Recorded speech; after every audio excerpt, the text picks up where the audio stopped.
আমি জানি না আমাদের সাধারণ পাবলিকের কি দোষ বা আমরা কোন ভুলটা করেছি।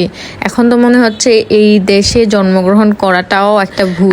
আজকে যে কাহিনীটা আমি বলবো, আমি আমার ভার্সিটি থেকে আসছিলাম, আমার ক্লাস শেষ হয় 3টায়। মনে করেন 4টা টানা ক্লাস ছিল, টানা না গ্যাপ দিয়ে। তো দেখতে পারতেছেন এখানে গাড়ি ভাঙা টাঙ্গা সবকিছু। 3টা বাজে বের হয়ে যখন আসি, প্রথমে একটা বাস থেকে আসার পর আমি কিন্তু ভাড়া দিয়ে দিছি। তখন দেওয়ার পর ওনারা আমাকে নামায় দেয়, বলে যে সামনে যাবে না, গাড়ি ভাঙচুর করতেছে। পরে আবার আরেকটা বাসে উঠছে, ওইটাও ভাড়া নিয়ে নিছে তাড়াতাড়ি। ওনারা জানে সামনে সাথ যেতে পারবে না, ভাড়াটা নিয়ে আর দিচ্ছে না ফেরত। আমার এখানে ডাবল, আমি স্টুডেন্ট মানুষ, আমি কোথায় যাবো, ডাবল ভাড়া দিলাম, ঠিক আছে। আসার পর দেখি এই রোডে কোনো বাস গাড়ি রিক্সাও চলতেছে না। আর রিক্সা যেগুলো চলতেছে ওগুলার ভাড়া আপনার 2 গুণ থেকে 3 গুণ চাইতেছে, যে ঘুরে যাওয়া লাগবে, হ্যান ত্যান, এদিক দিয়ে যাওয়া যাবে না। মানে সাধারণ পাবলিক দেখেন লিটারালি সবাই হেঁটে যাইতেছে। তো আমরা দোষটা কোথায় করছি বা আমরা কেন ভোগান্তিতে পড়তে হইতেছে? এখানে নাকি ব্যাটারি চালিত রিক্সা উঠাই দেওয়াতে তারা আন্দোলন করে টোরে এরকম করে, তারপর বাস টাস যেটা পাইছে সেটাই ভাঙ্গা ফেলছে রাস্তার মধ্যে। তারা তাদের মতো আন্দোলন করছে। এখানে কি প্রশাসনের কোনো ক্ষতি হয়েছে বা কারো কোনো ক্ষতি হয়েছে? বাসওয়ালাদের ক্ষতি হয়েছে, আর যাদের গাড়ি ভাঙচুর করছে তাদের ক্ষতি হয়েছে।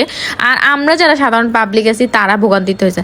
আমি সেই মিরপুর 2 থেকে তো ডাবল ভাড়া দিয়ে 2বার বাসে উঠছি, তারপর মিরপুর 2 থেকে মিরপুর 10 অব্দি মেট্রো অব্দি হাইটে আসছি। তো আমি একা না, এরকম আমার মতো অনেকেই বিপদে পড়ছে। আপনি দেখতে পাচ্ছেন জায়গায় জায়গায় বাসগুলো ভেঙে ভেঙে রাখছে। হ্যাঁ, এটাই আমাদের অবস্থা। আমরা সাধারণ পাবলিক মাঝখান দিয়ে ভুগি। আমি বুঝতেছি না এই আমাদের সোনার বাংলাদেশের অবস্থা, সাধারণ পাবলিকের কি দোষ? আপনারা সবাই ভিডিওটা শেয়ার করে সবাইকে দেখার সুযোগ করে দিবেন। ধন্যবাদ সবাইকে। আসসালামু আলাইকুম।